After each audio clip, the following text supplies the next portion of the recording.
Génération surdiplômée, les 20% qui transforment la France. C'est le titre de l'enquête menée par Monique Dagneau et Jean-Laurent Casely. Bonsoir Monique Dagneau. Bonsoir. Soyez la bienvenue sur TV5 Monde. Vous êtes donc l'une des autrices de ce livre. C'est chez Odile Jacob. Alors d'abord une question d'actualité. Une nouvelle enquête dénonce l'absence de mixité sociale dans les grandes écoles françaises. Est-ce que vous faites le même constat ? Oui, absolument. Et je pense même que les grandes écoles le font elles-mêmes, puisqu'elles ont dû, il y a un an, rendre un rapport pour démontrer au gouvernement qu'elles faisaient des efforts et que ces efforts portaient leurs fruits. Or, elles ne cessent de dire qu'elles font des efforts avec effectivement des filières qui sont moins portées sur des évaluations objectives, mais aussi en faisant entrer d'autres types d'évaluations. Comme l'expérience. Comme l'expérience, comme effectivement les travaux qu'on a pu faire par ailleurs en dehors de l'école. Et finalement, leur diagnostic est celui-ci.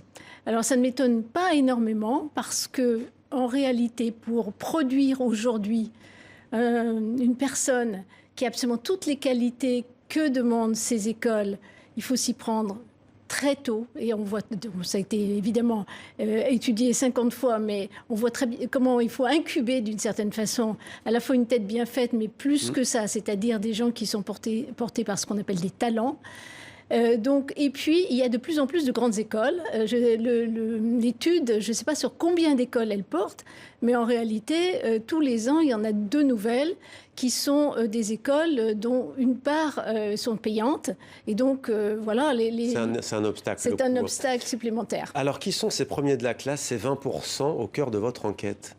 Alors, les 20%, ce sont des personnes qui ont fait Bac+5, donc qui ont au moins un master, mais ou une grande école. Sur ces 20%, vous en avez une partie qui a fait une grande école, donc 8%, 14% qui n'ont fait qu'un master et 1% qui ont fait un doctorat. Cela dit, vu comme ça paraît assez simple, mais en réalité, quand vous avez un master, vous avez souvent aussi éventuellement d'autres masters. Quand vous avez fait une grande école, vous pouvez aussi avoir un doctorat. Donc ce sont des personnes qui sont extrêmement diplômées et 20%. C'est pour ça qu'on évite d'utiliser vraiment le terme élite, parce qu'en réalité, c'est 1/5 des nouvelles générations. Donc c'est beaucoup. Qu'est-ce qui les caractérise, au-delà du fait qu'ils ont fait de longues études ? Alors, ce qui les caractérise, c'est finalement, bon, d'abord, comme vous avez dit, une origine sociale qui, en général, est plutôt privilégiée. Mais ce qui les caractérise par rapport à la génération des parents, c'est qu'ils font d'autres choix professionnels. Et ils ont sans doute des aspirations qui ne sont pas exactement celles que portait la bourgeoisie, y compris la bourgeoisie culturelle auparavant. D'ailleurs, leur priorité, ce n'est pas de s'assurer un revenu mirobolant. Alors, sur ces 20%, vous avez des différences de salaire absolument énormes. Entre quelqu'un qui, par exemple, est engagé par une entité de la Silicon Valley, mais dans son entité française, et qui gagne plus de 15 000 euros par mois, à un entrepreneur social doté d'autant de diplômes, par exemple un doctorat en mathématiques, etc., et qui gagne 2 000 euros par mois. Donc, ce n'est pas le fait qu'ils aient un salaire très élevé, c'est plutôt leur choix.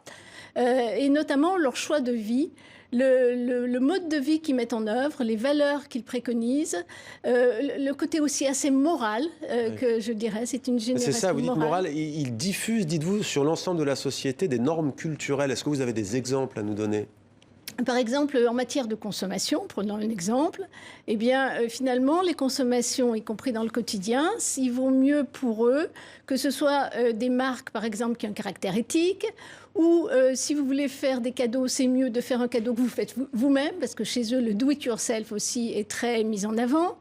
Donc, il y a dans leur goût quelque chose qui les rend à la fois un peu arrogants et difficiles à suivre, mais qui est l'idée qu'il faut faire le bien et avoir des goûts qui vont dans le sens de l'écologie, pas de la décroissance, mais d'une meilleure croissance. Ils sont très en grande affinité avec les valeurs écologiques. Et vous dites notamment que si la principale fracture au sein de nos sociétés n'opposait pas les 1% des super riches aux 99% récents, mais plutôt les 20% des surdiplômés aux autres. Pour en savoir plus, il faut donc lire cet ouvrage « Génération surdiplômée, les 20% qui transforment la France ». C'est aux éditions Odile Jacob. Merci beaucoup d'être venu sur notre plateau. Monique Dagneau.